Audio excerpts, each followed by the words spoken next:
upstate to New York tonight as we welcome you back to Velocity Online Racing after a week off. And, well, some wild stuff going on throughout the last couple weeks. We return for some great racing as it continues tonight. Round number 9 of this Velocity Online Racing Apex Sage Coaching IndyCar Series. It is going to be a great night upstate New York, right on the Finger Lakes, Lake Seneca. Actually, in real life, is out there where it's green, but they didn't get that far out there apparently in the track. So, but we're at Watkins, Glen, New York tonight as we welcome you into what some call the super speedway of road courses. It is the Apex Sage Coaching Grand Prix of Watkins, Glen, here in the Finger Lake region of New York. I am the captain, Chris Scala, as we get you ready for some racing for 50 laps around this little over a 3-mile road course that has a lot of speed, has a bus stop, a section of the track called the Boot, and so much more. And we get ready for, again, some great racing action here in the series. So last time we were on track, it was the Milwaukee Mile, and it was a first-time winner, David Porcelli. And will that continue here this evening? We shall find out. Qualifying is just wrapping up, and we will put that in the books, and we will crown ourselves a pole sitter this evening. And forgive me as I'm hitting a couple buttons here, still trying to get set up. A little bit late night here at work, or it was at work, I should say, and now I've gone home, and yeah, you're going to see a little bit of a familiar name up there at the top when it comes to qualifying this evening, and I am not talking about Alex Van de Sant, who, of course, is the defending champion in the series, and also, obviously, a 3-time Indianapolis winner. Usually he's up there qualifying pretty well on the road courses, but tonight, however, the pole sitters, David Porcelli, a great lap for him as he will start on the pole. Of course, that is brought to you by Circle B Diecast, and we will talk about that here in a second. Porcelli wins the pole alongside Alex Van de Sant. So Alex right there in the second position. Kite Bommersbach and Oscar Fredrickson, row number 2. Cohen Evans and Oscar Fredrickson, row 2. As I mentioned, Cohen Evans, Julian Altena, row 3. Dakota DeMay and Sebastian Kinder, row number 4. Row 5 is where you see Craig Forsyth, Matt Houston. James Watson, he'll start alongside Thomas Geisler, A.J. Musselman, and Ty Richter, coming off a great finish in Milwaukee, or at least a great run, I should say. Jim Herrick and Christian Alejo, row number 8, and row 9, Bart Fauerstein and Ryan Eric King will complete, I should say, the 18 racers that have signed up and will be here tonight for the race when it is all said and done. Now, I mentioned Circle B Diecast, of course. You can check out some great IndyCar and NASCAR diecast from Circle B Diecast, and even better, you can use the word Foxworth Auto Sports to get free shipping on orders over $20 at CircleBDiecast.com. Again, NASCAR and IndyCar diecast and more, and they do ship in U.S. and Canada. Foxworth Auto Sport is the key word to get the free shipping on orders over $20 as the cars roll off. David Porcelli, the Foxworth Auto Sport, or Circle B Diecast, sorry, pole award winner this evening.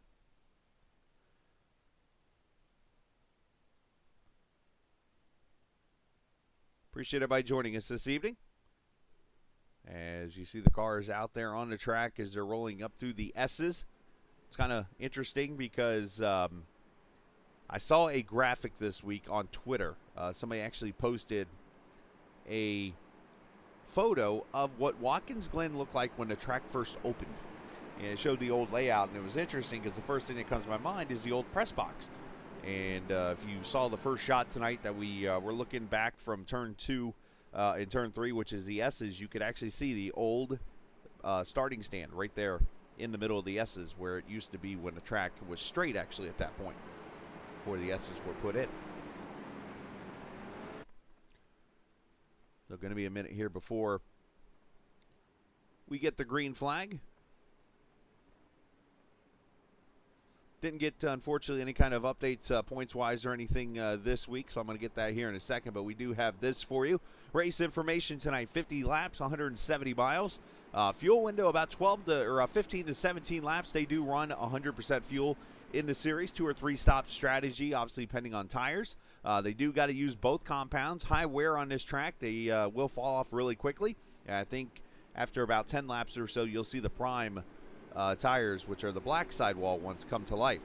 Obviously, 28 incident points will be a DQ, 14 for a black flag, and Alex Van de Sande, of course, won this month, last season, season number 2 in the VOR IndyCar series back in October. Again, Alex Van de Sande going to victory lane.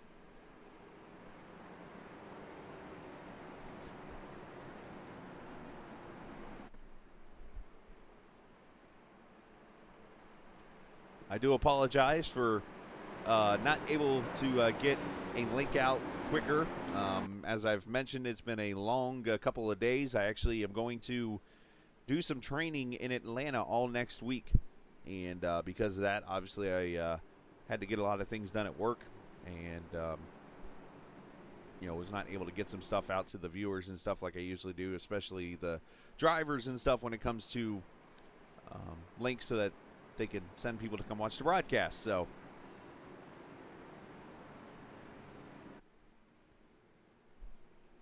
but they'll be able to watch the rerun, of course, when it's posted here later on this evening.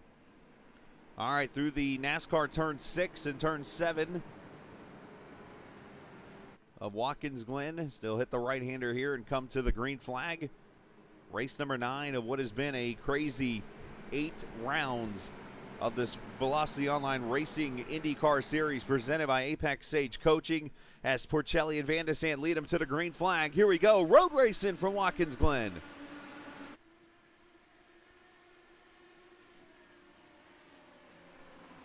Down into turn 1, a 90-degree right-hander, and yes, they can use those limits there and take advantage of those as they work their way through the S's for the first time. Oh, one car getting loose right in front of Jim Herrick.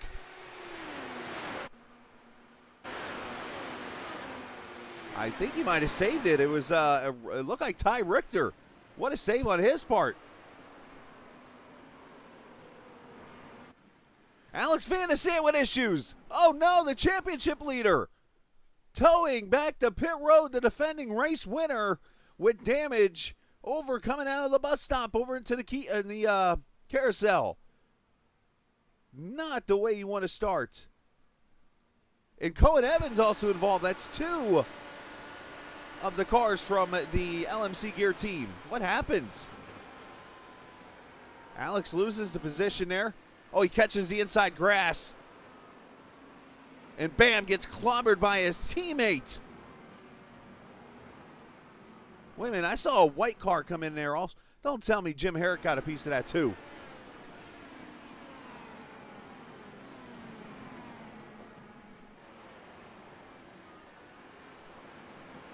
See if we get another replay of this.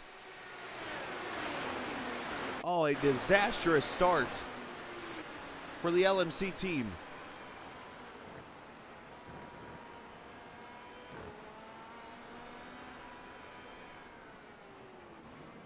Wow, he just missed. That almost was really bad for the LMC team. 2 of their 3 members, and they darn near got the 3rd. So there you see the championship leader and Cohen Evans, the teammates from the LMC team on pit road as we complete lap 1. Porcelli picking up where he left off at the Milwaukee Mile.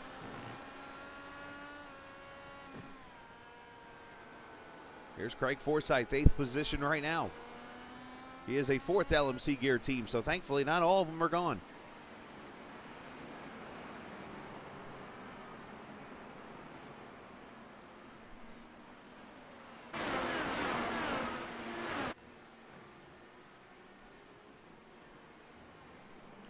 Ooh, a late dive in there by Geisler in that Sunset Arctic Games car. Cooler heads prevail.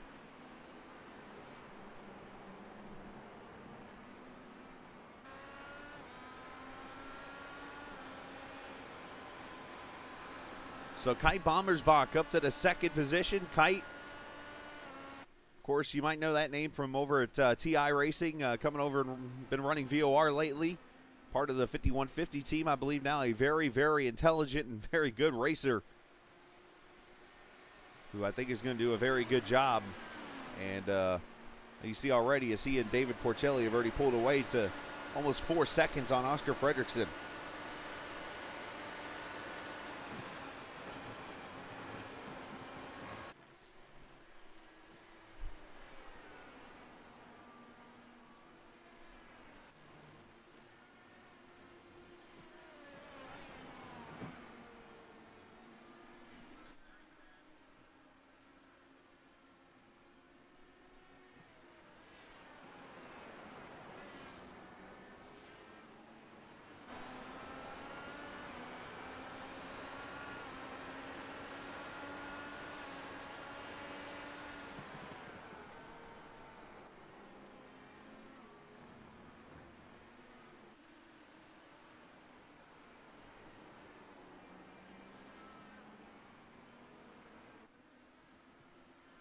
Sorry, I'm trying to set something up here real quick. It didn't work.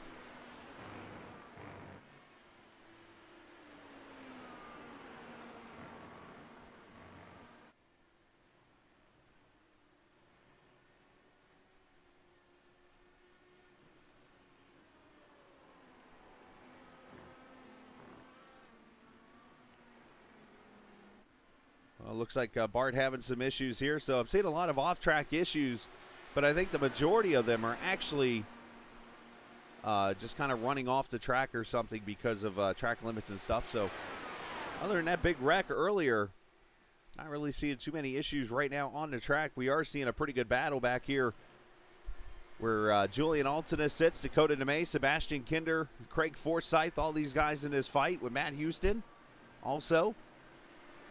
Matt in the 8th position right now. There's Kinder in that 97 car.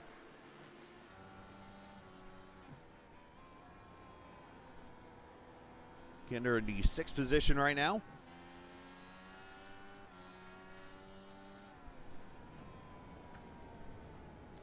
AJ Musselman and Bart Fallerstein on pit road here. Not sure if this is a damage issue or something has taken place, but unfortunately 2 more cars off the track.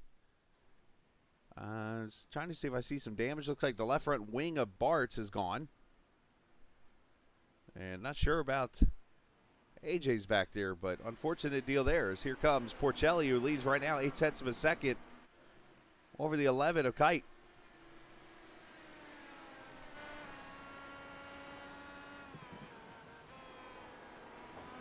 Second gear down to turn 1. And here in confirmation, it looks like as Sudik, I think, is trying to be hired as my spotter for the race. But here we go. I'm going to look at the replay. But apparently, they say Bart punted AJ. Let's see if we can get visual evidence of this. And will I ever hire Nick as my lawyer? Oh, wow. That's a shunt.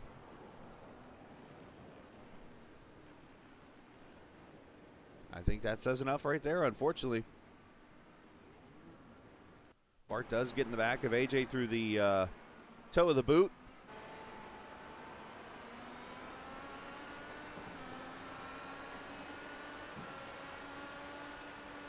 AJ jumps on the brake about where you were, about the 200 mark, and Bart just unfortunately misses his mark.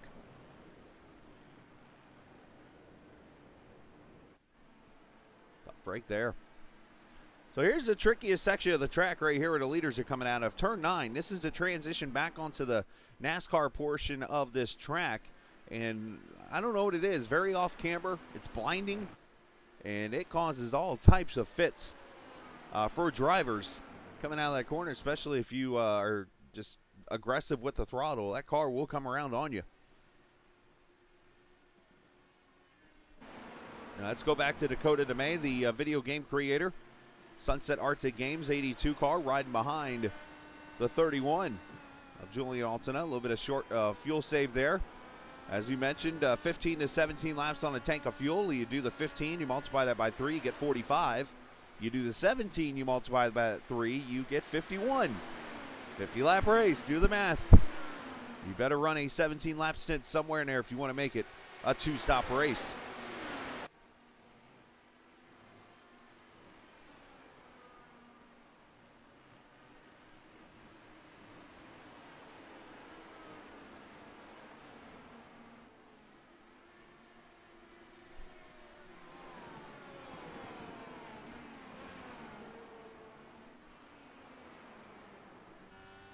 We rhyme at Dakota through the boot here. Now, the reason why this is called the boot is actually because the track looks like, the part of the track here looks like a foot. Right now, you'd be on the bottom part of the sole into the heel. And I guess if you wanted to really look into layman's terms, this here would be the calf.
You see those guys going through the toe part of the boot. As I mentioned, Matt Houston now coming up on the back of Forsythe there. Thomas Geisler about a half-second back.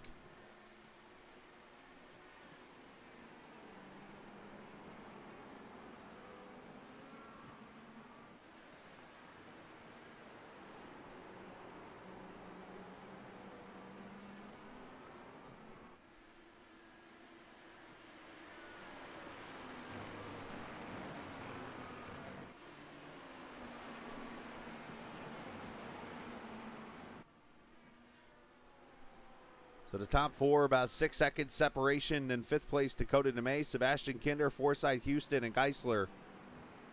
Your top 9.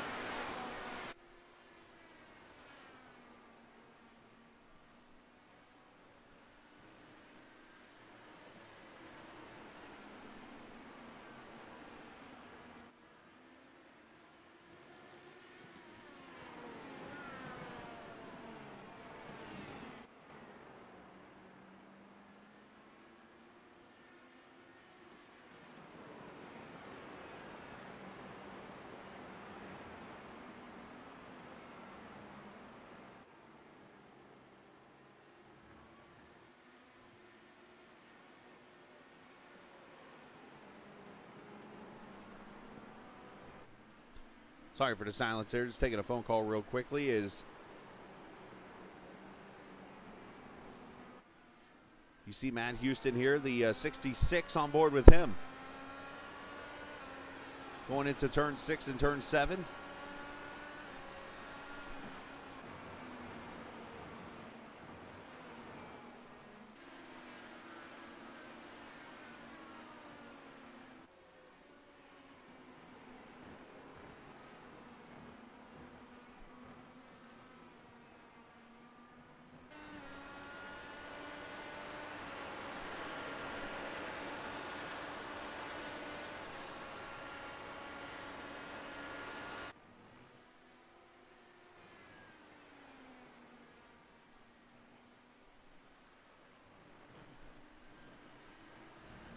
James Watson about 2 seconds back. Just give me 1 second.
All right.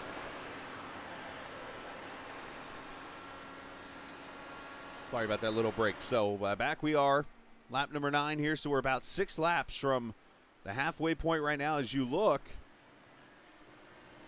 Oh, from the halfway point, from the first round of pit stops. What? Yeah, you can tell my mind's not here. Anyways, lap number 9 in the books right now out of 50. About 15 to 17, as I mentioned, on a tank of fuel with these cars. The interesting thing is most of these cars tonight started on the primes. The only cars that are on the alternate red so far, Craig Forsyth, who has started on the reds, and also Christian Alajo and Ryan Eric King back in 13th and 14th positions right now. The only cars that have started on the alternate red tires in this race. Otherwise, it has been the prime tires.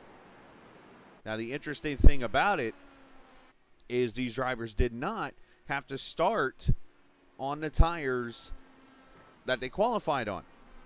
Most races you might see that rule put into play, but tonight not in play, but they do have to run both tires. As Bart Fallerstein comes back onto the track.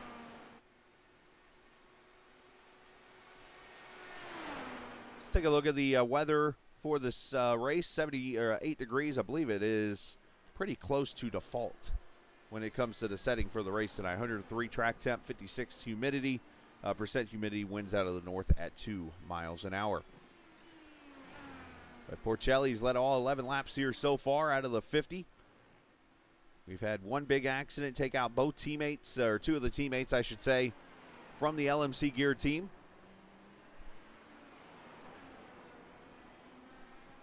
As you see, they're down there 17th and 18th. That's just an unfortunate situation there. But otherwise, been clean and green. We're starting to see the field kind of stretch out a little bit. This has been the battle to watch here. The 4th, 5th, 6th, 7th, 8th place cars all running nose to tail with each other here.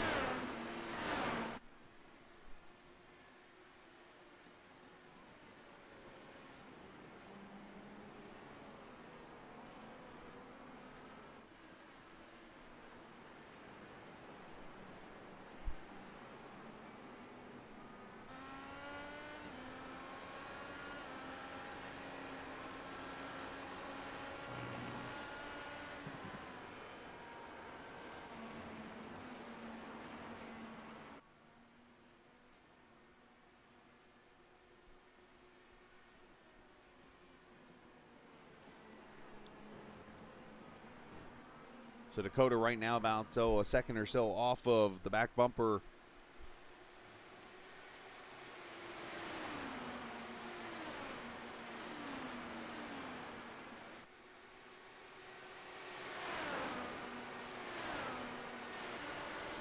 Of Julian Alton, of course, who's the boss man in the league. Now, looking at the point standings here. Now, obviously, I'm not going to be able to show them on the screen with the settings I have right now, but Alex Vandesen led tonight by 17 over Julian Altona. So tonight we could see Julian move up into points and become the point leader. So you see him get 2 wheels off over there in the grass at, I guess what would be called the ankle of the boot.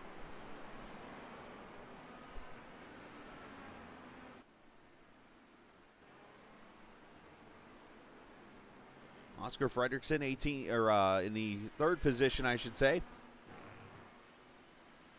Oscar entering the points tonight in the 4th position right now. He's 20 back of David Porcelli, who, heck, you never know, he might actually become the point leader after tonight.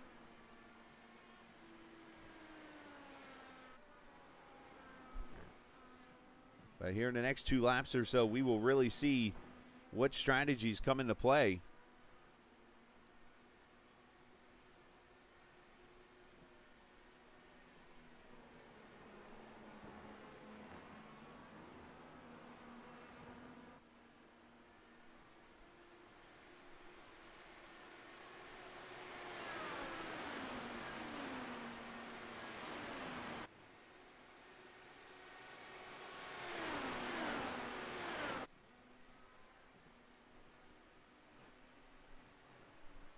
Check up here on Kai Bommersbach, 3 seconds back right now.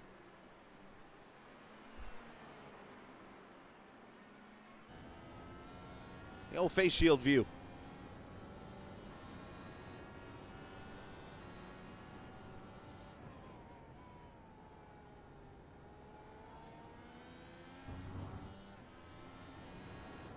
Up the hill, heading to turn 9 here to left-hander. Up the short chute into turn, NASCAR's turn 6. I guess technically it would be turn 10. Well, he kind of took it wide there. Maybe the tire fall off starting to happen a little bit there. You heard him have to get out of the gas as he rode over the curve.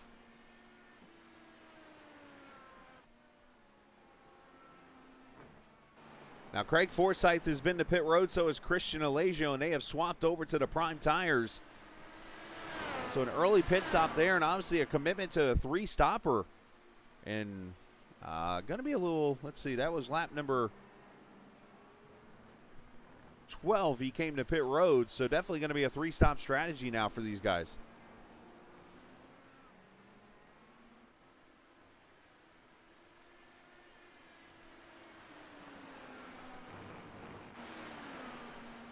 Thomas Geisler, 7th position here, 8/10 back, trying to break the draft of his teammate there. As a matter of fact, 3 of the Raceverse Sunset Arctic game teammates are right here with each other. Geisler, Dakota DeMay, and Matt Houston, 6th, 7th, 8th, all about 21 seconds apart.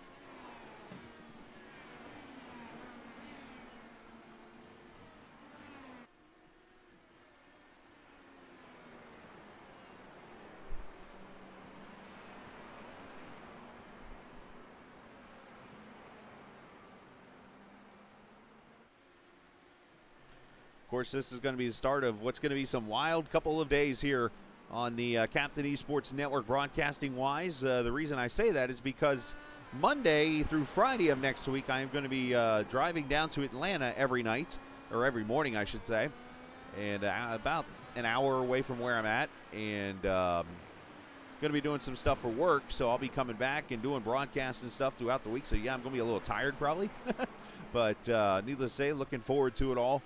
When it's over with, then it'll start, well, tomorrow night, obviously, I'll do my usual Sunday things, and then come back, and we'll have the rerun of the Martinsville truck race from the LSRL guys, and then Monday night, we'll have race number 2 of the TI Truck Series from Las Vegas, and then following that, we'll have the NORA truck race from Martinsville Speedway. So, 2 Martinsville races in 2 nights? Should be fun there, and then we'll come up with the IndyCar series, or I'm used to the IndyCar series from TI running Tuesday nights. It'll be the LSRL finale from Phoenix Raceway, the new Phoenix Raceway, oh, by the way. That'll be Tuesday night at 8:30 Eastern Time, and then Wednesday night, GLSR from Lucas Oil Raceway, or the track formerly known as Indianapolis Raceway Park. That'll be Wednesday night. Thursday night, well, there was going to be something, but unfortunately it has been delayed back a week. That would be the brand new American Open Wheel Racing Series, formerly known as TI. They were going to kick off their season Thursday night. That has been pushed back a week as Isaac Morris, who has kind of taken over the reins of that, as Porcelli is on pit road here. That'll be a week from Thursday now from the Belle Isle course in Detroit. So right at lap 16 comes pit stops. Obviously, these guys all going to commit to a 2-stop or a 3-stop strategy. As Kinder coming on pit road, as Porcelli's in right now, 4 tires and fuel. And that'll hand the lead to Kite Bommersbach. Good stop for Porcelli, an 8.2.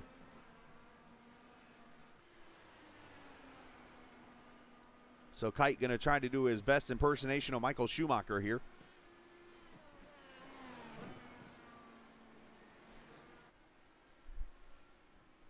Or could we say an Isaac Morris impersonation too, maybe?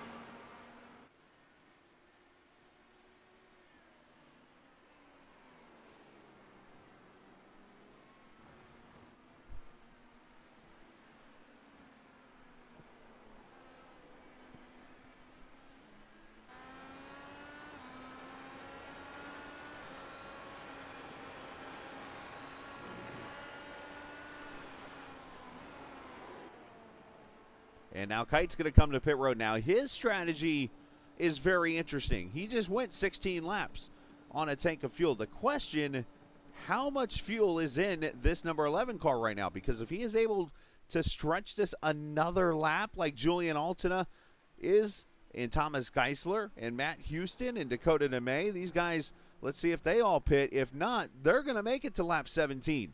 So if the guys you're seeing pit right now cannot save enough fuel, we could be looking at Julian Altina going to victory lane in this race, because when you multiply 16 times 3, you get 16, you get 32, you get 48. You're or make that 2 laps short. Again, 17, 34, 51.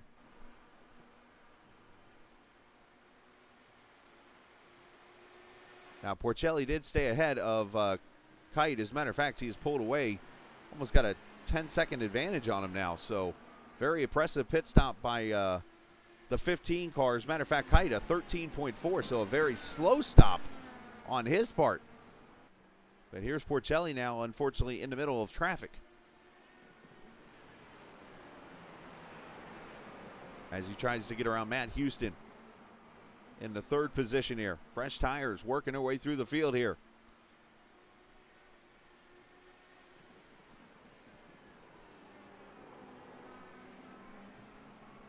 Porcelli trying to be a little patient here. Feels like he could probably get him on the straightaway in that Formula Indy Series number 66. There's Porcelli with a crossover move to the inside. He'll make the pass in 6. And yes, you might notice I'm saying turn 6 on the NASCAR part, and I'm saying turn 8 and turn 9 and stuff on the Indy part. And here comes the rest of these leaders right at the mark to pit road. Now, one car that stayed out another lap here is Dakota DeMay. Impressive to go an 18th lap.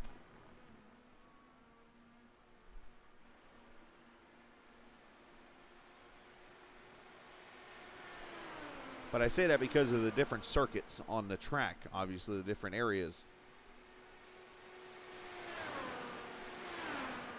Of course, Watkins Glen was obviously still is a town in upstate New York, but it's a town where they used to race in the streets of Watkins Glen. They used to run a 6-mile road course that actually included a jump at the railroad tracks. But obviously, at that point, the jump was... or I shouldn't say the jump. Unfortunately, there was a situation where a couple pedestrians were killed, and one was a child, unfortunately. So at that point, the law actually went into play that said no more street racing like this of any sorts. It had to be done on a closed circuit, so hence Watkins Glen International Raceway came to life.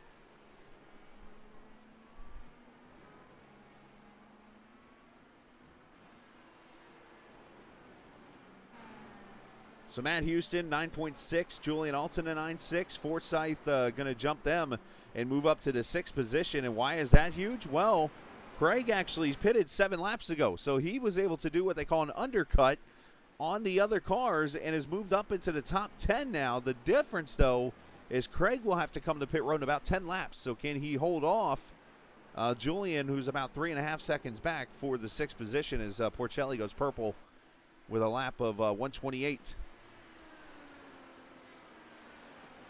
That was a 28.5 on that lap. So Porcelli laying one down. And, of course, he is on the alternate red tires right now.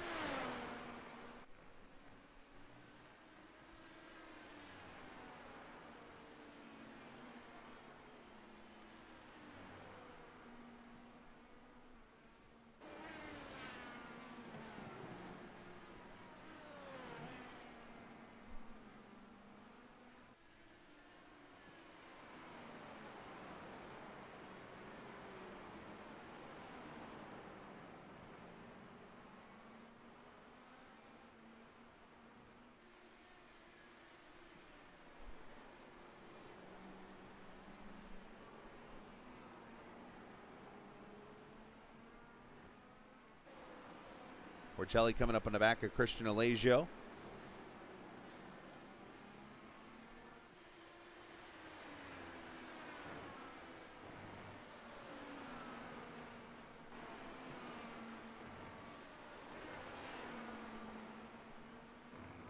And 81 jumps out of the way. We'll let the leader go by. Nice move on his part. Ty Richter up ahead. Also, Ryan Eric King in the 4 car. The Apex Sage colors.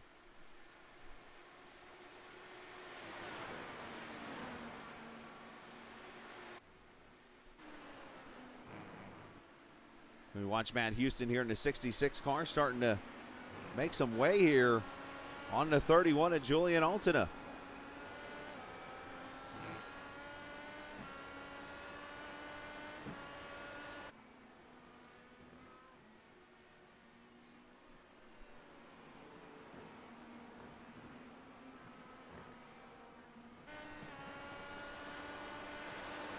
Let's take a lap around Watkins Glen with Matt Houston.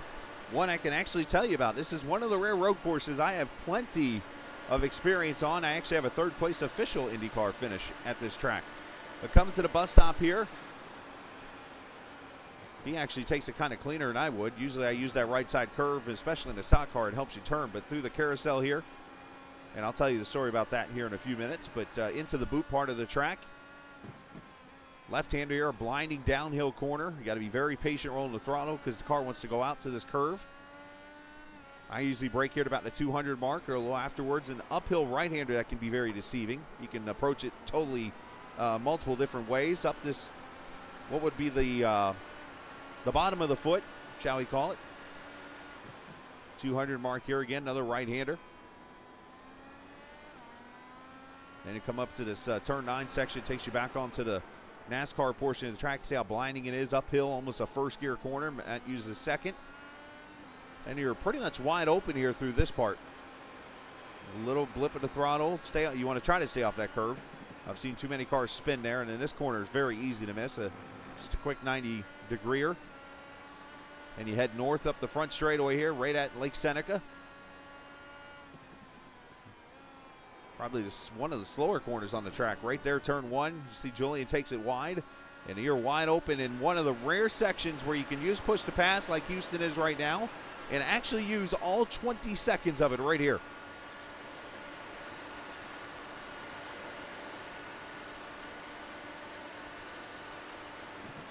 And he makes the pass on Julian. So Matt Houston up to 6. Now, the story behind the carousel, back in 1991, at a NASCAR race here at Watkins Glen, J.D. McDuffie, a driver, unfortunately lost his life. I forget the exact incident that happened, if it was a brake failure or something that caused it, but at the time, they used just the straightaway there and down to the carousel. And at the speeds they were going, they felt that something could be put in that part of the track to slow the cars down heading to the carousel. So they inserted the bus stop, which is a term that was created as Porcelli back on pit road here at lap number 20. So this is one of those getting off the alternate tires, get back on the primes, and now is going to split this race likely into let's see, 28, 219, make that 14 lap stints. Let's do some math here, Scala. But basically, the bus stop term comes from Belgium, and the Spa-Francorchamps track and stuff, and now here it is at Watkins Glen. Been there since 1991.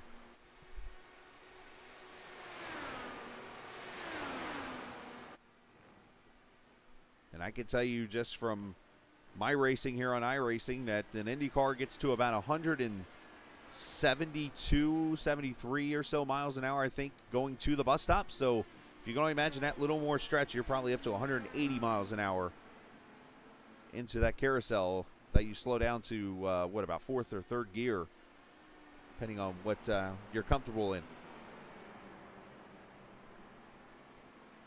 So Porcelli back off pit road, handing the lead back to Kite Bommersbach, who's got 6.2 over Oscar Fredrickson, who's got about 10 seconds over Sebastian Kinder, who's got 0.8 over Porcelli.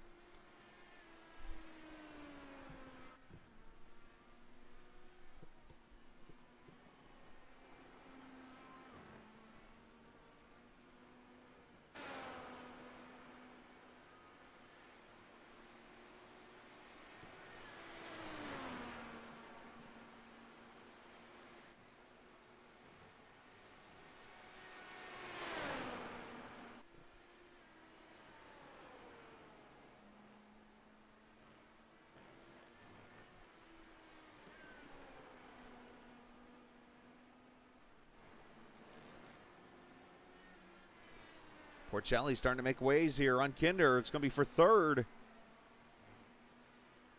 Being very patient here with the 97 car. Now, last week, of course, he was in a kind of similar position for the win.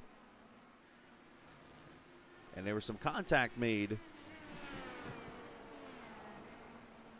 In the end, both drivers felt it was good racing.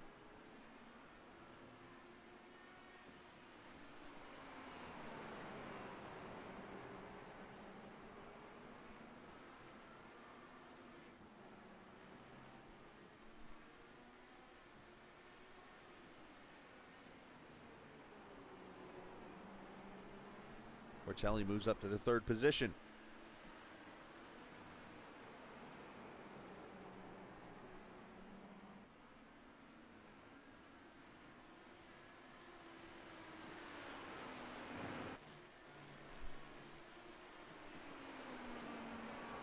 So 2 laps from the halfway mark as Bommersbach leads by 5.1 over Oscar Fredrickson. And let's just take a quick little break in the action. Let's take a look at the VOR European Series, which is going on right now. They just ran their 7th round at Watkins Glen earlier this afternoon, 150-kilometer, 28-lap race. And then next, let me make sure I get the dates right. Yeah, next Saturday, the finale from Auto Club Speedway on the Oval. The 8th round of Season 3 of the IndyCar Euro Series. That'll be coming up here next week.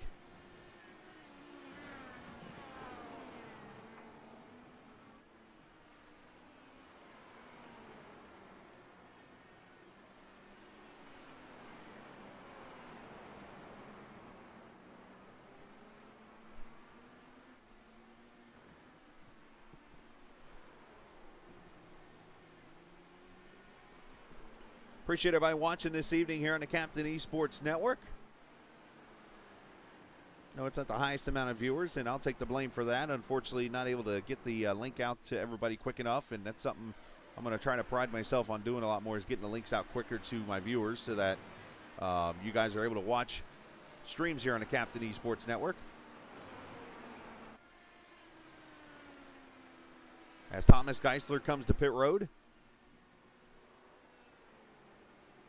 Been a clean race. Haven't really seen any issues on my events, but, well, I say that as Thomas Geisler has had all types of issues.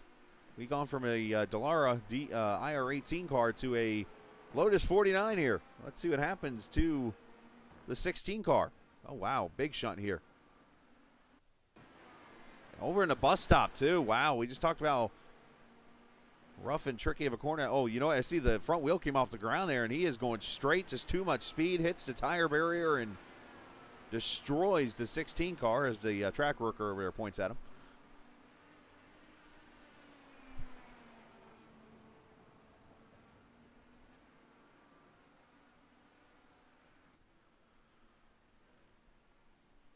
So a tough break for the 16 as he is off track right now.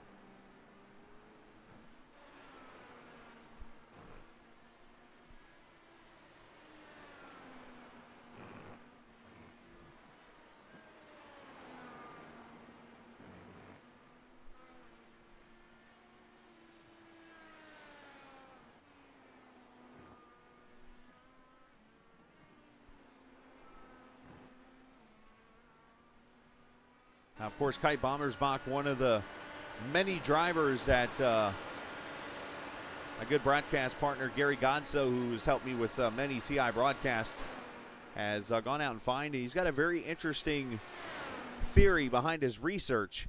And he goes out and finds people who drives like LMP2s and the DP cars over in the Road Series and even other IndyCar leagues, and recruits them to his team. So you look at people like Kai Bommersbach, who you see racing here in the 11 car leading right now, amongst others that he's gone out and found driving in these other series that are talented drivers. He puts them on the team, and they go racing for him.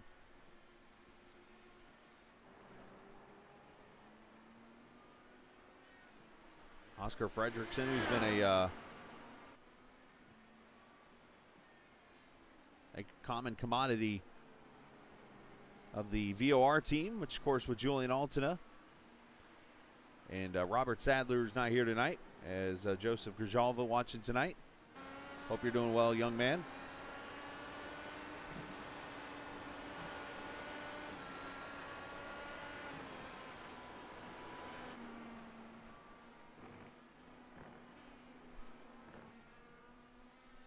So Christian Alasia just came to pit road. He is the only driver now on the alternate red tires as we complete lap number 26. I was about to say how everybody's on the primes, but that has changed. Christian Alasia officially the first back on to the alternate reds.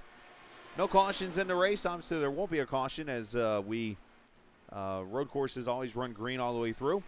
18 cars started tonight. David Porcelli, obviously, was the leader. Right now is trying to work his way through traffic and cycle himself back up to the front behind Kite Bommersbach and Oscar Fredrickson. As Craig Forsyth's on pit road here, as I mentioned earlier, with the different strategy. 9.2 second stop for the Canadian driver.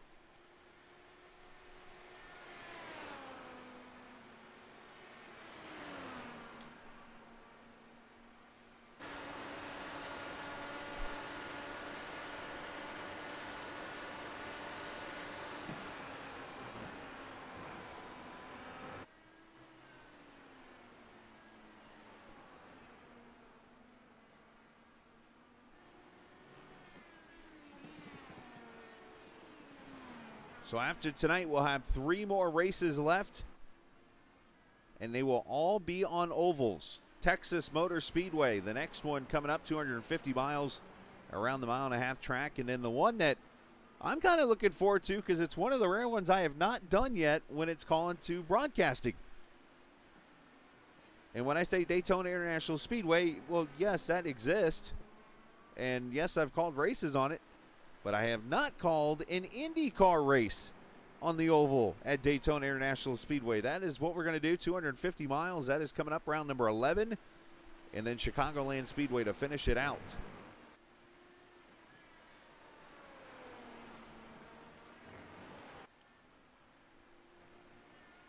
Now, the Texas race is coming up November 13th, so we'll actually have next week off from the IndyCar series here. So we'll have next Saturday off. And then we'll come back November 20th or November 13th for the Texas race. Daytona November 20th, and then December 4th, the Chicagoland race, the final race of the season. We'll go into the holidays.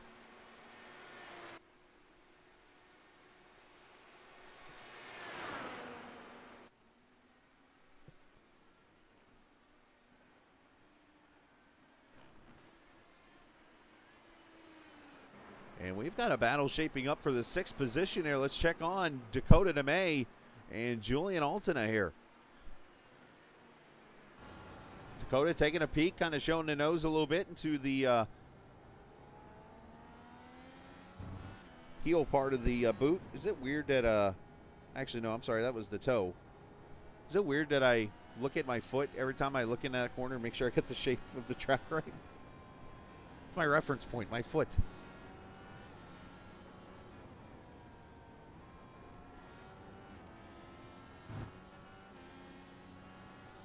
For those who haven't had a chance, I keep talking about this because I am one that supports people that do really cool things. And one of the rare things that I do not know many people to do, and it's actually something as a kid I thought about doing, but I have not done, is created video games.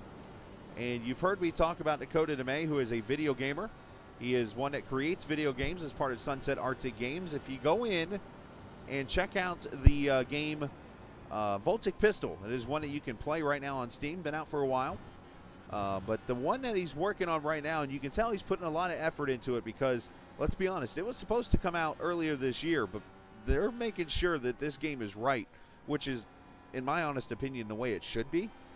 To bring out this game called Echo Blade. And it is one that you can actually check out the preview of on Steam right now. If you're one that is a Steam fan on the computers. If you don't know what Steam is, I suggest you check it out. STEAM. It is something you can download. It's a video game console, pretty much. You can download and buy games and play right here on your computer. But his 2 games, Echo Blade and Voltic Pistol, you can get different versions of it online right now. Shout out to Dakota.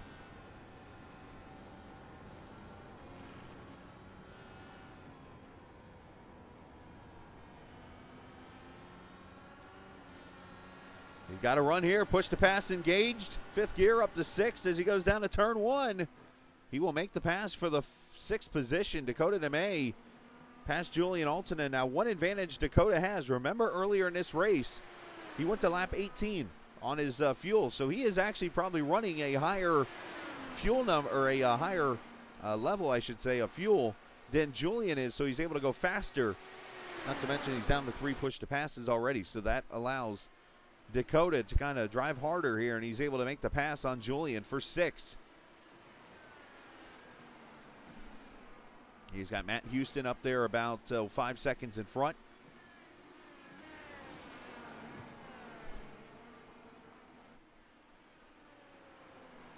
The one car everybody seems to be chasing is David Porcelli, he's about 13 seconds back from Kite Bommersbach, but he pitted also about 8 laps ago and is on a one-stopper the rest of the way.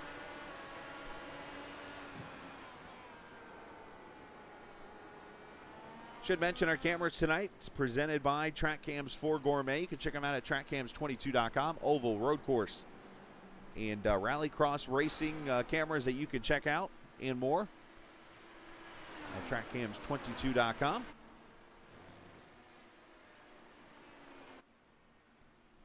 As we do got the drones out tonight, as Matt Houston has made the pass on Sebastian Kinder. That is because Kinder's on pit road, and let's watch the pit stop from the drone.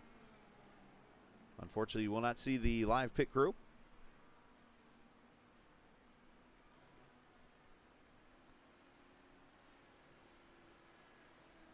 Four tires and fuel, and he will pull away at 9.2.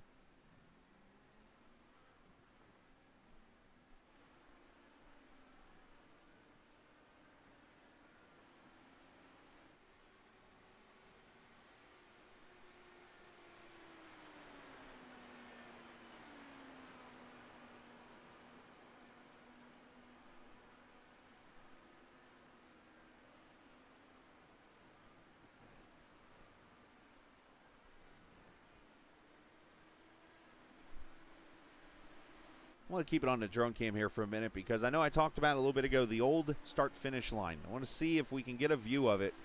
Unfortunately, I don't have control of all the cameras. I can tell you like which settings I pick and stuff, but I can't like pick, say, a certain camera angle. I'm not that cool, I guess. I mean, I know there's ways you can do it, but I haven't learned it yet.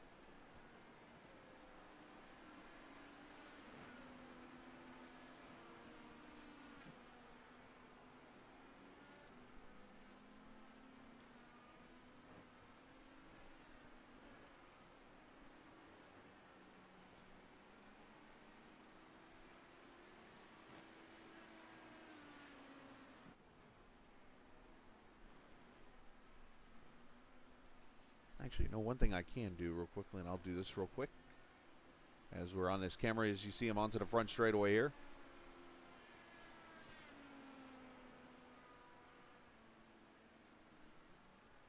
Down to turn 1 here. So, if we look closely, you will see, we might actually get the view here. Right there, that stand that you just saw, the 2 wooden stands right there to the right as they go over the turn 2 and 3 section. That right there is the old press, or the old start finish line for the old track.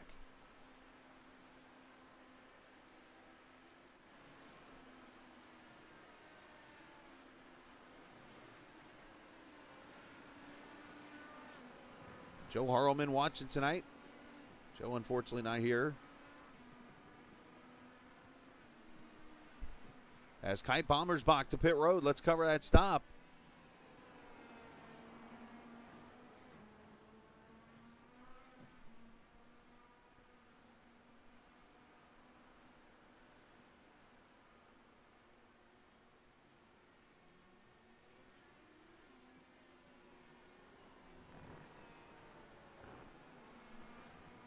Kite coming out of the corner, and here comes The 66 of Matt Houston there behind him.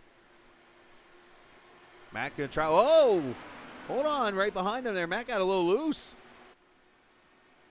Oh, no, I'm sorry. That's Ryan Eric King. Never mind. Got wrong car confused. The Raceverse and Apex Sage coaching teams look very alike.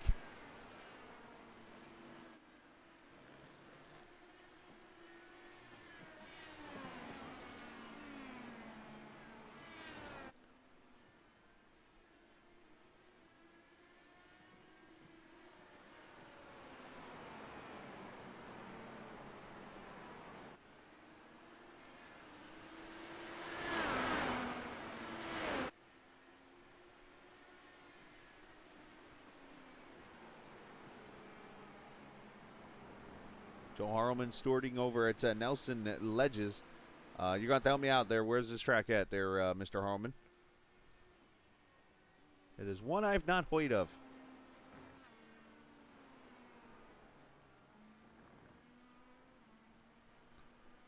Now, one thing I just realized I never even showed you guys tonight, and I apologize for that. Let's take a look at the track map here from the view above. Just to give you the rest of the details of this race. I apologize for that. I didn't realize that. I thought I'd covered everything. But you see the track and how it's actually shaped. And you can see over here, turn 9, 10, 11, 12, 13, why they call it the boot. It looks just like a boot. And wait a minute, let's break away here because I just realized Kai Bommersbach is back on pit road.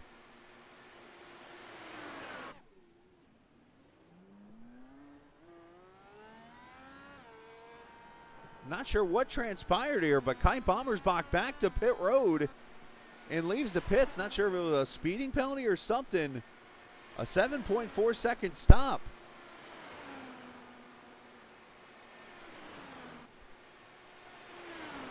I'll have to investigate this one here really quickly.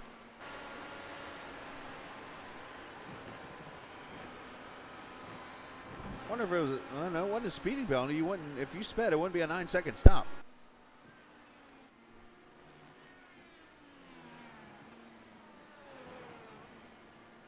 I'll have to investigate that.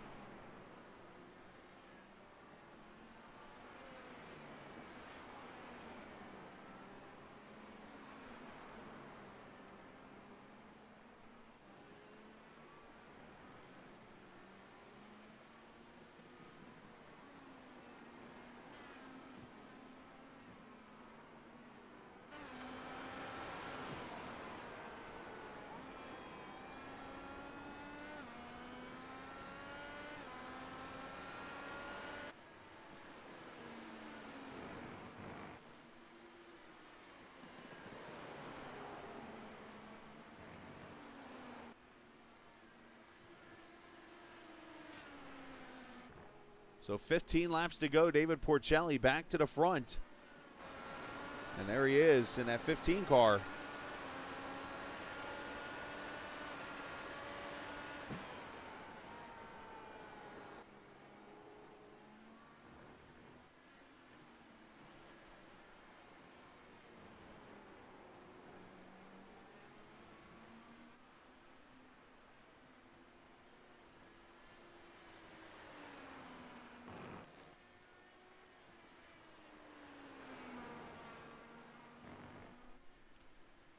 All right, so through my work, I know you're waiting for the ticker and stuff to go back up. The reason why I've held it off the screen is there you go.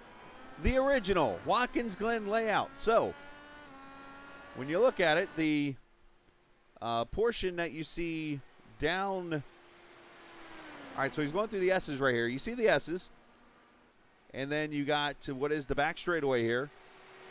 So the carousel, all this track always existed. Until you get to the short chute, which was this very long, curvy straightaway. And then they had like a 90-degree turn down at where like the start-finish line is now. You'd go up this stretch to turn 1, or to what is near turn 1, and then the start-finish line up in this area here. So that is the old Watkins Glen layout from back in the 50s and 60s. Notice there's no boot or anything. I was actually put on Twitter earlier this week, and I was like, yeah, that's kind of cool looking.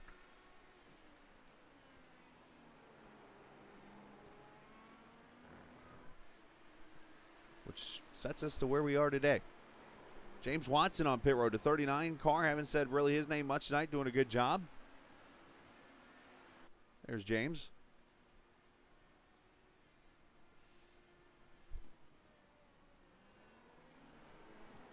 Now here's an interesting strategic move from a lot of the cars tonight. A lot on reds now. There are only 3 cars on the track right now that are on the prime tires. One of them is this guy right here. Excuse me, David Porcelli. David and Craig Forsyth, who's now up to the 3rd position on his strategy. Doing a great job cutting up on a couple of people here. Matter of fact, he's one of the biggest movers in the race. You look right there, him and Jim Herrick up 5 spots apiece. Herrick having another fantastic run in 10th.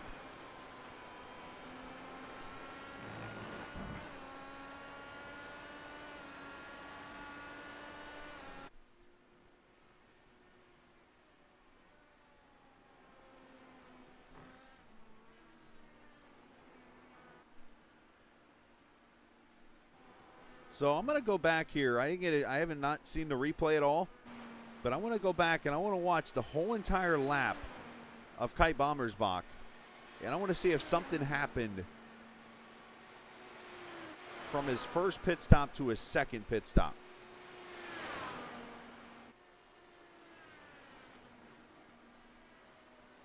All right, here we go. Lap 32. He comes to pit road here. Oh, was it run? No, because it would have held him on pit road right there. But he locks the front tires down. Does a good job getting it slowed up. You know what? We're going to cut away again because now the leader's on pit road. So we'll come back to it. Sorry. I looked over and saw him on pit road. But the 15 back in for what is going to be his final pit stop, lap 37.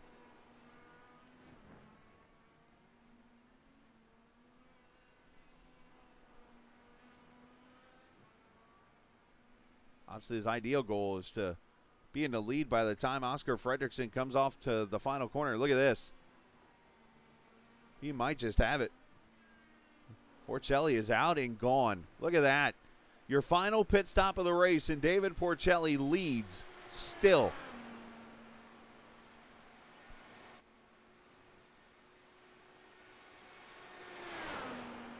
All right, so back where we were.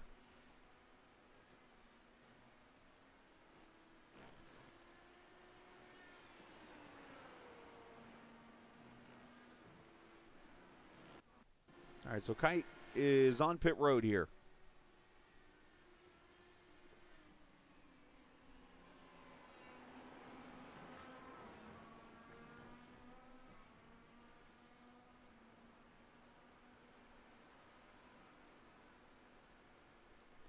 There he goes. He pulls away from his stall. Oh, right there. Oh, my gosh. So he had a meatball likely. So he got loose. He kind of goosed it into turn 1. And right there he gets loose. And that poor rubber ducky right there is not a happy camper. Bam, into the wall. And right there you see it break the pod. And then probably a part of that also got penalized for an unsafe exit.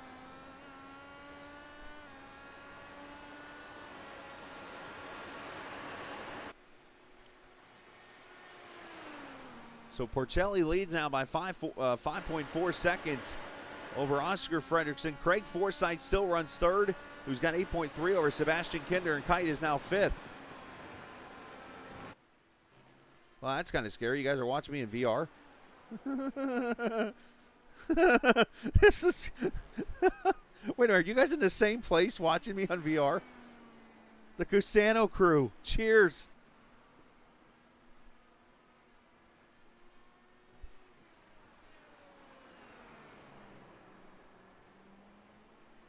Like, I'm totally picturing this. I'm picturing, like, you guys sitting in, like, chairs with popcorn in hand, and you guys are sitting there talking with your mouths full and popcorn's flying everywhere. Like, yeah, dude, this guy rocks. Yeah. And now I sound like Beavis and Butthead.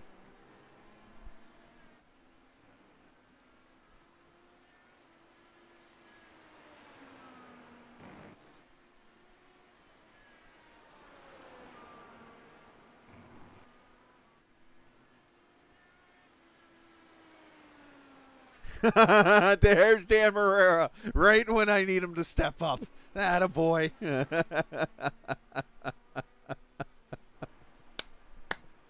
Yes. Dirty Dan to the rescue.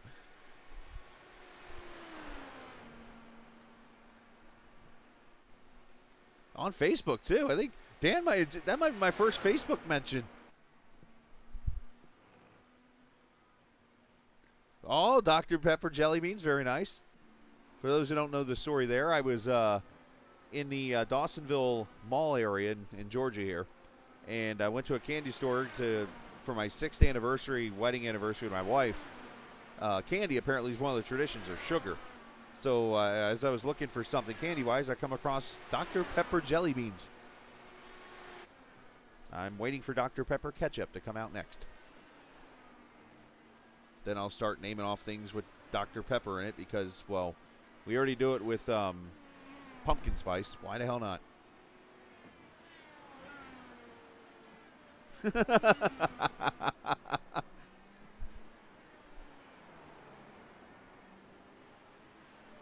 For those not watching from Facebook, obviously you guys cannot see the comments Dan mentions from Facebook, as only you can on YouTube for YouTube, Twitter. So I'm going to read out loud what he put, but I'm going to censor it a little bit because I don't want to promote that website. But he said, I would have responded on adult website here.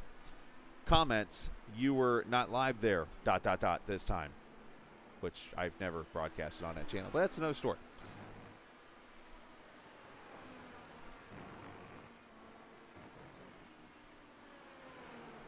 So as you see, Porcelli is almost 2.5 seconds faster than Oscar Fredrickson right now. Ooh, I like surprises. 9 seconds now. Separation between Porcelli and Fredrickson. Craig Forsyth still in a 3rd spot now. Craig is going to have to pit, though, in the next 2 or 3 laps.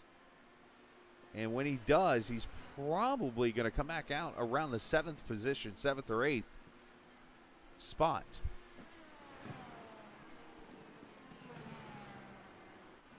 Does Cusano have a jelly bean paint scheme coming?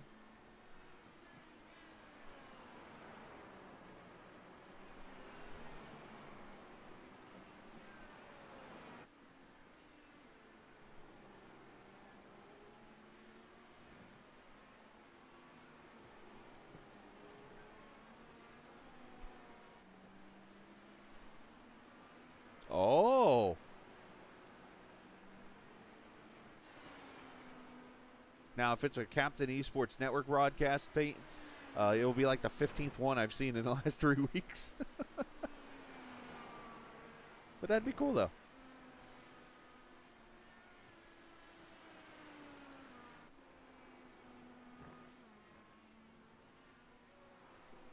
All right, so 9 laps to go. Appreciate all the viewers watching tonight. In case you can't tell, I do like to chat with my viewers and have a good time with them because, well, they're a part of the broadcast here. Obviously, we got the racers who are putting on a great show tonight. Great road race, as usual here at Watkins Glen. But the viewers are a part of the show to me, and they're part of what makes all this fun to do and be a part of here each and every night when I get a chance to do this. So I'm very appreciative of viewers, very appreciative of the racers and the leagues that let me be a part of it. As a matter of fact, I can go ahead and announce that we're going to have a new league coming Sundays here very soon in November. Sim 500 is going to have a Super Speedway series that we're going to be broadcasting the first part of it. There's Dan over on YouTube now. First half of their season over in November and December before we get to January. We'll be doing our Super Speedway series. So it'll be all Daytona, Talladega races, actually, which are fun. Looking forward to that starting in November. So there's Julian Altina, who is in 9th position right now. Julian looking to go the rest of the way on fuel. He pitted 5 laps ago. Of course, as you do the math, 8 laps remaining. That means he can make it the rest of the way on fuel. And looking to get a top 5 spot and potentially become the new championship leader here tonight if Porcelli doesn't steal it from him. As here comes Forsyth to pit road, and Kite Bommersbach back to pit road again, but this time I think it's more so you can make sure he can make it on fuel. So this might be more of a topping off of the fuel. Alex, unfortunately, lap 1 got involved in an accident and took his teammate Cohen Evans with him and missed Jim Herrick by inches. So it about became a 3-car wreck of all LMC cars as Kite kind of overshot his pit stall there. So going to stay on red tires here, switch up, and leave his pits with the short fuel, only an 8.1 second stop. So Kite's going to come back out in the 7th position after his whoopsies of a mistake that I'm sure he's not going to let himself down on.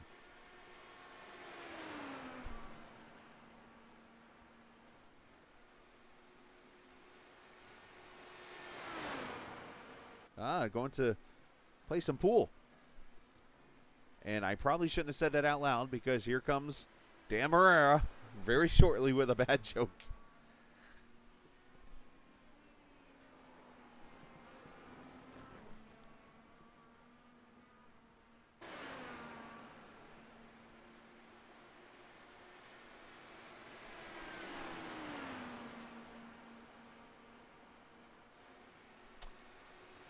Right on cue.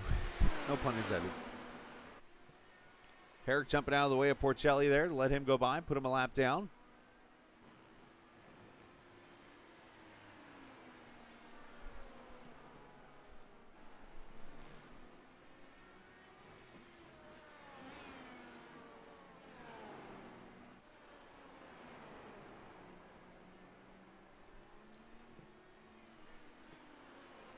So looking through the field here, fuel mileage wise, the only cars that are going to have to pit more than likely here before the finish of this race, well, I don't even know if one will. I know that Sebastian Kinder is on 13 lap tires. He will likely, unless he can find a way to go 19 laps on a tank, will have to pit here. If Thomas Geisler's 12 laps in, he's probably got to pit again unless he goes 19 laps. Or 18 laps, I should say. And then Oscar Fredrickson's the other name to watch here. This is lap number 10 right now of his stint. You do the math, 10, he's 6. That'd be 16 laps. So he is looking at potentially a second place finish right now in this race. The Swedish driver.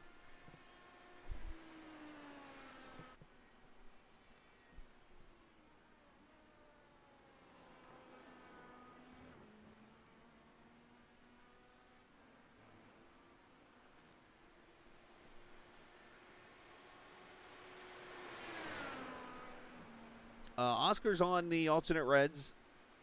Sebastian Kinder's on the primes. Everybody else is mostly on the alternates.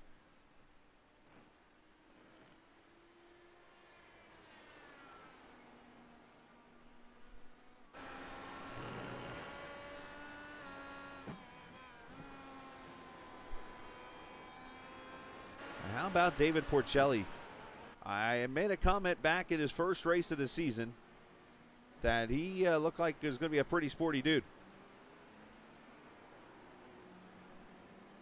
Now, of course, he made his debut at Auto Club Speedway, completed all of 5 laps. Or, I'm sorry, got 5 points. He completed all of 1 lap and did not finish that race. And from that point on, he has consistently made the climb through the standings as he finished 4th at Iowa, then came back to Road America, finished 2nd in that race. Then at Pocono, he finished 9th. And I'm using Dan Lisa to figure this all out, or Sim Racer Hub as it's called now. 5th race at Spa-Francorchamps. Finished 16th, actually, in that race, so he struggled there. And then went to the Indianapolis road course, finished second. Went to the Indianapolis 300, finished 8th in that race. So as you see, he's consistently top 10 every race except for 2. And then that got that big win at the Milwaukee Mile, leading 52 laps last week. So, and tonight has been absolute dominant for him in the 15 car tonight, looking for second straight win. 17 seconds over Oscar Fredrickson, 33 over Matt Houston.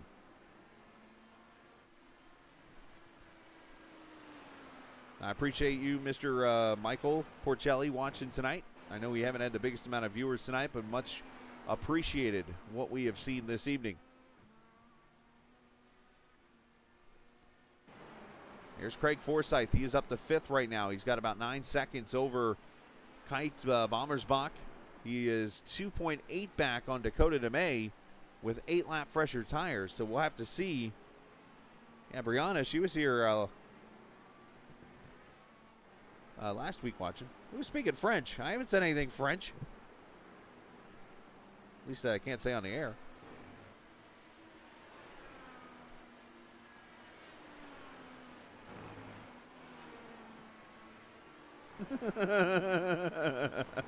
Hey, Shakira is pretty good. It's all about the heaps. Is it true, by the way, the story that happened with her? Is Spa French? Yeah, I guess it is, huh? That she got attacked by like a wild boar.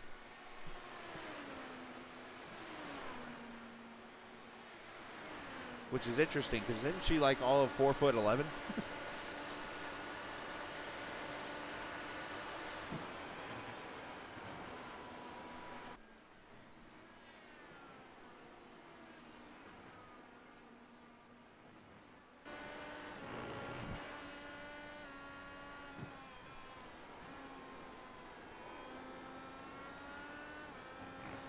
Well, that's one pain in the butt.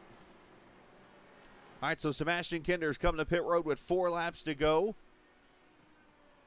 So he was able to go 17 laps.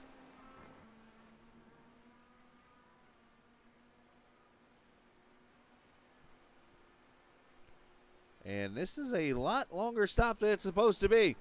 Did Sebastian Kinder speed on pit road or something? 29 seconds. Right, Spa's in Belgium, but I know Belgium is part of that French. Which reminds me, I want a Belgian waffle. I haven't had one of those in a while.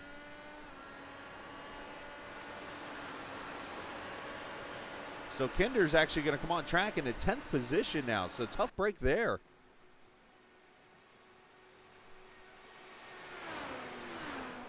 I'll have to investigate that one to see maybe if he had damage on his car that I didn't catch, like the Bommersbach deal earlier. So that cycles Dakota DeMay up to 4th now. Craig Forsyth up to 5th. And Forsyth, as you see, has made up a lot of time on Dakota. He's about a second faster each lap here as Craig's going to try to get himself a podium. He's only 4 seconds back of 3rd. Could you imagine that? An American driver, a Swedish, and a Canadian on the pole. Or on the podium. And for those like Dan, we'll probably come up with an American, a Swedish, and a Canadian walked into a bar. Joke. Now the question is, can Craig get around Dakota for 4th?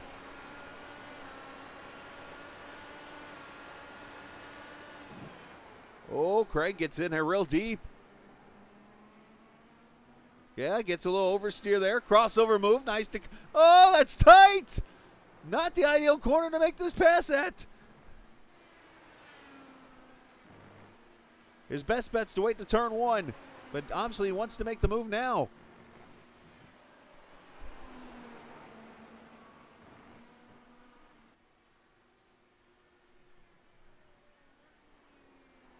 Neither of them on push to pass. Both of them have 1 left, and I'm sure they're both going to use it right here if I had to guess. Yep, they are both on push to pass right here.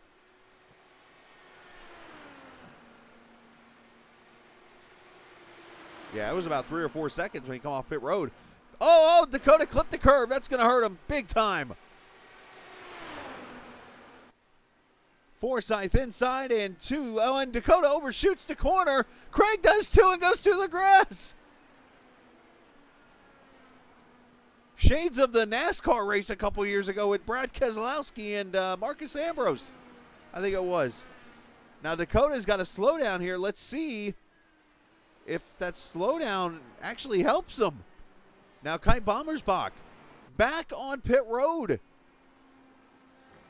as final lap for David Porcelli.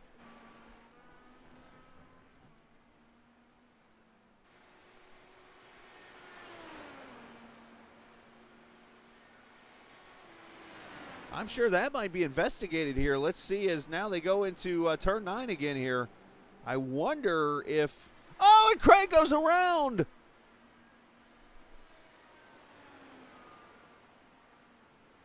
Pulls a Zanardi and spins it back around. And he's going to hold off and stay in front, it looks like, of Watson as he has a pretty big lead there. All the drama that's all of a sudden happening here. Julian Altonen now a lap down in the 7th spot. And issues for Jim Herrick, I believe.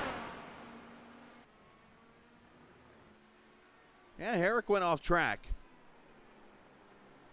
on the final lap. We'll have to see the replay of that. But one thing we're going to see, as they always say in racing, the first win is the toughest one to get in racing. The second one usually comes pretty easily. And here is the second one for David Porcelli after winning 2 weeks ago at Milwaukee. He's going to get another week break being a winner. Watkins Glen to Porcelli's second straight. Magnifico. I'm guessing Porcelli's Italian, right? He's trying to lay a burnout down.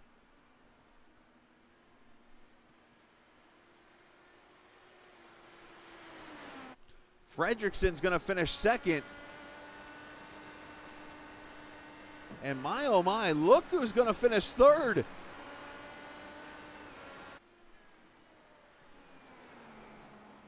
Matt Houston going to steal third away. And Dakota DeMay is going to come back and finish fourth. And again, that's going to be very interesting what the replay here. Now, with the spin by Forsyth, I wonder if that negates the whole penalty deal here. Now, Oscar Fredrickson's gone to pit road already, so he must have ran out of fuel. But Craig's obviously going to be angry. James Watson, a good 6th place finish for him coming up.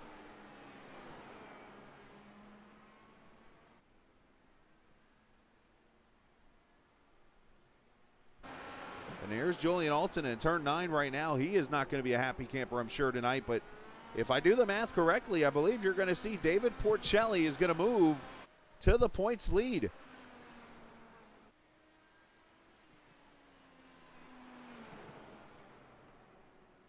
And Julian's like, I'm just going to go and go to pit road. Nobody can pass me now.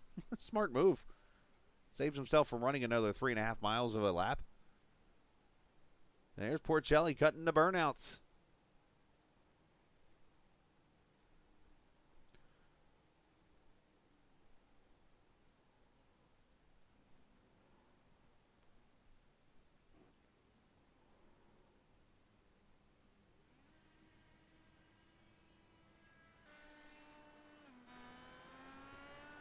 So as he celebrates after his second win, let's go back to the Jim Herrick incident. Coming to the bus stop. Oh, boy. Ouch. He went straight.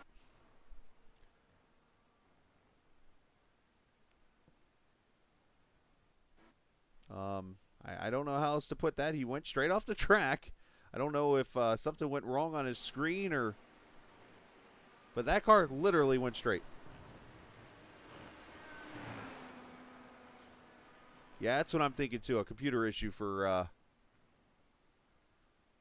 Mr. Herrick. Let's watch it one more time, and let's have a moment of silence for Jim Herrick, who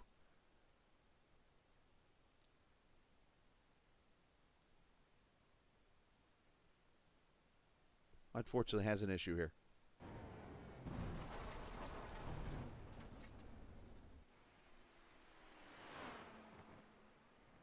You've picked a fine time to leave me, as the song says.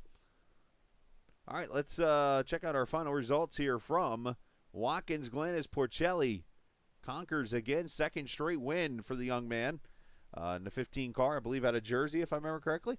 Oscar Fredrickson second, Matt Houston third, Dakota May fourth, Craig Forsythe still gets a top five. Watson Altena, Bommersbach with a disappointing eighth. I'm sure he'll be very mad about that. Sebastian Kinder ninth, Ty Richter, good top 10 for Ty. Say that 10 times fast.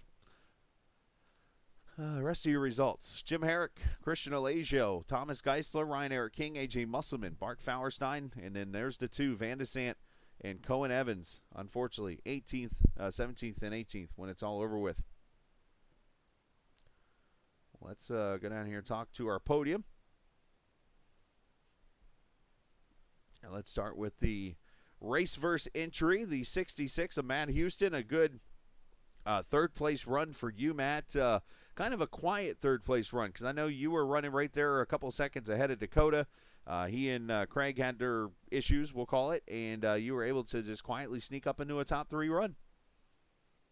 Yeah, it was a great race for me. I mean, I'm not usually on the podium over here, on the road courses anyway. These guys are pretty quick over here. Even over in the EU series, I got a 5th earlier today, and that was a good overall, though, like, it was a weird race. Like with Alex going out and Cohen going out early, it's like, and then there were like lots of pit penalties or something, because suddenly I'm in 3rd place. I saved a lot. My push to passes, I saved a bunch. I had to save fuel the first 2 stints and all that, but yeah, I saved it all for the end. And the red tires were like actually quite good. I was worried about them running a full stint on them. But with the temperatures going down, you know, the sunlight in the sky, they feel pretty good. Is that maybe the reason, maybe the track maybe not being as hot?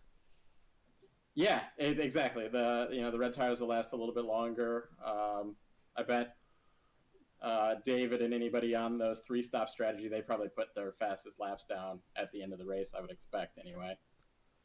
Yeah, and it was a great effort for you. You talked about the pit road issues that were going on to start. I mean, Jim Herrick came inches away from that becoming a 3-car LMC catastrophe in that wreck when it was all over with. But still, a great effort for your race first team. I know Dakota finished right there behind you. Geisler was there with you guys for a little bit. Unfortunate deal for him. But a good, solid effort for the team. And shout out to whoever you like to, bud. Yeah, I mean, Dakota had a great race. I think this is his best finish on a road course anyway over in VOR here. So great run by him. Thomas had some kind of, we would call mechanical issues. We call it that. Yeah, we'll call it mechanical. It's issues with his computer.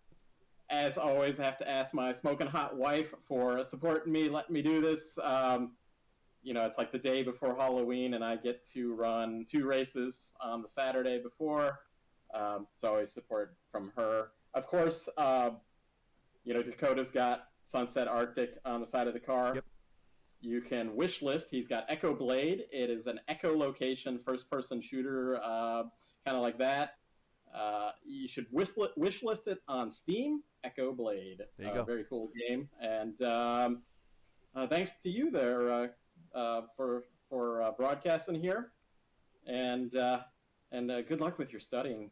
Yeah, I'm still in my work clothes, by the way, still. So that just shows you where I've gone from work to here, and here I am. So, hey, do you have another broadcast tonight? Because I know sometimes you've got like a doubleheader on Saturday. I thought about running a race, but I'm actually good. I'm done tonight because I'm gonna go get some sleep, and yeah, we're gonna be okay here. But no, Matt, nice job, man. Congratulations. I'm glad your wife didn't do any kind of like werewolf spooking on you during the race. That could be kind of interesting. Might have a little trickle effect, if you know what I mean. But either to say, great job and congratulations.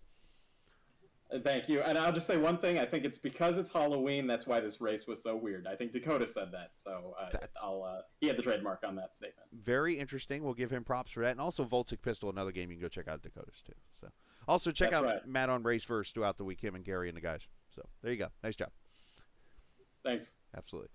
Matt Houston, cool guy to talk to, and finishes in the third position. He's the one, actually, actually two Americans finishing on the podium, I just realized. And then the one Swedish driver, Oscar Fredriksson. Hello. Yes, this is your time to go shop at IKEA, by the way, for those watching. Anyways, Oscar, great job this evening, finishing in the second position. You were definitely probably the quietest. I said Matt was quiet. You were the quietest. You really just kind of hung there as you always do and stayed there in the top 10, didn't make any mistakes, and set the strategy up perfect to finish second. Yeah, I just committed early to the fuel save strat. I don't think it was the fastest. Just David just flew away, but it was definitely a consistent strategy. Yeah, very consistent. Obviously on a track that can be tricky. I mean, don't let the long straightaways and corners fool you here. It's a tricky one, eats up tires and stuff. Talk about how you were able to maintain. Yeah, the Reds were a challenge, but being on the Reds and fuel saving at the same time, I was able to kind of cruise through some of the high worth corners and just go easy on the tires while fuel saving at the same time. So kind of worked out that way. Well, you did a fantastic job this evening, my man. Great job. Another good points night for you. And as you're edging closer up there with the issues, unfortunately, to Alex, I know you and Julian and David are up there pretty tight now, I think, in this point battle here, as you got only 3 races left. Yeah. And we have 3 very packed racy ovals left, so anything can happen. Especially Daytona. I mean, that's Oh yeah. that's a whole nother different kind of pack racing. Oh yeah, Daytona could settle the championship at this point, so Which we're is definitely in for a wild ride. which I'm pretty sure your team owner wants nothing to do with. Yeah, and he put that Daytona shame list up, and I'm on it. So if he crashes out, I'm gonna have a bad time. You might here. Let's put it like this: I'll start a race team if you get fired because of it. Okay.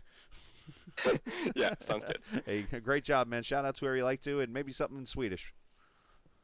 Yeah, as always, shout out to Team VOR, and special thanks to Gary Godso, who he wasn't racing, so he was running data and helping us out with telling us what tires everyone was on and data in general. And jag vet inte vad man ska säga på svenska, men om det är någon som kollar, kanske mamma och pappa senare, så tack för att ni lyssnade på min intervju och har kollat på racet. There you go. Appreciate it, man. Nice job. Thank you. You too, bud. Second place finisher, Oscar Fredriksson, and the man that I was very impressed with his interview at the Milwaukee Mile after his first career win, and now tonight, well, he just straight kicked everybody's tail tonight here in upstate New York. David Porcelli, great job this evening, leading the most laps, and unofficially, I think we can go ahead and say you are the championship leader after tonight. Yeah, I'm sort of hoping that would be the case. This is the last road course on the schedule, so I knew I had to pull something out of the bag here to have a shot at competing for the championship towards the end of the season. Did you expect to pull out the wild card, as you would say in the Uno game? Well, I expected to have pace to win. I did not expect to pull away so significantly. I think I got lucky with Alex having that incident on the first lap. I'm sure he would have challenged me in some way, shape, or form. But I knew that, especially after qualifying, being 2 tenths up on pole is quite a lot. So it was just a matter of getting my head down and putting it out. I knew most other drivers would be trying some other type of strategy with the opportunity to fuel save. A lot of people, I think that would be appealing to a lot of people to cut this pit stop out. But knowing how much the Reds have been falling off since the updated tire model, I knew I just wanted to be on them for like 5 or 6 laps. And even in those 5 or 6 laps, they fall off. So it was really just a matter of getting my red stint out of the way. Right. Started on blacks, went over to the Reds, did essentially a qualifying stint and came back into the pits and was blacks the rest of the race. Which caused me to ask this question a little bit. Obviously, you talked about how you were maybe a little surprised with how you were able to pull away and dominate this race the way you did. Did that change at all your strategy and allow you to shorten up that stint on the alternate Reds, or was that the strategy the whole time? That was the strategy the whole time. Once I saw that Alex had looped it, I knew that my job, in terms of the championship, was way different. And with Caton having the pace that he did, I told my engineer right away, listen, if he comes up, this is a one-off for him. There's no reason for me to challenge him for the championship, right? And he agreed. And so I was sort of just running my own pace, running my own race. And if he decided that, he wanted to be in first, I probably would have just let him by, no challenge whatsoever. I knew that my pace was going to be the key, and along with the offset strategy from everyone else. It wasn't about being side by side with people today. It was just a matter of plugging the laps away. We did a fantastic job this evening, man. Congratulations. Second straight win on the season and of the career of yours now, in a very short career, by the way, here at VOR. Shout out to whoever you like to. Thanks so much, Chris. Yeah, let's see. First, shout out to the team. Thank you, Christian. Thank you, Jason. I'm going to keep thanking Jason. I think I'm going to thank him before my meals now, because this is working out really well for me. So what else? Hi to the family. I love you, Brianna. I want to give a special shout out to Racecraft 1 Indianapolis and Kelly Jones over there. Kelly's a longtime friend of mine. I've been super duper busy, so I haven't been able to be in touch with him, but I figure I can thank him for this championship. He got me started on the sim way back in 2013. And yeah, I think that's it. To his partner, Brianna, I'm going to throw this out there in advance. I'm going to apologize for him, because when you make dinner one night for him and he thanks his friend for spotting for him and stuff instead of you for dinner, that's going to be awkward. Just throwing it out there now. But still, a great job this evening, and congratulations on your win. Thank you very much. Yeah, and maybe Brianna will be thanking Jason too, because I usually handle most of the cooking around here. Oh, well, touche. I take that all back. Then again, the Italian gentleman cooking, nothing wrong with that. Hey, I try my best, Nothing wrong with that. Hey, I've learned from marrying into an Italian family, you guys knocked the pasta out of the park. That's all I need to say. So, great job tonight. It's our fuel. Thanks so much, Chris. We'll see you next time. Sounds good. David Porcelli, the winner tonight here at Watkins Glen. Great gentleman there to talk to. And, yeah, true story, by the way. Italians know how to cook, and don't ever ask an Italian if the pasta's ragu. Never do it. Somebody learned the wrong way, and it wasn't me one day with my in-laws at work. All right, we're going to head out and, go from there. Julian, you were going to be the points leader. What happened? I don't think I'm going to be the points leader. You were going to be?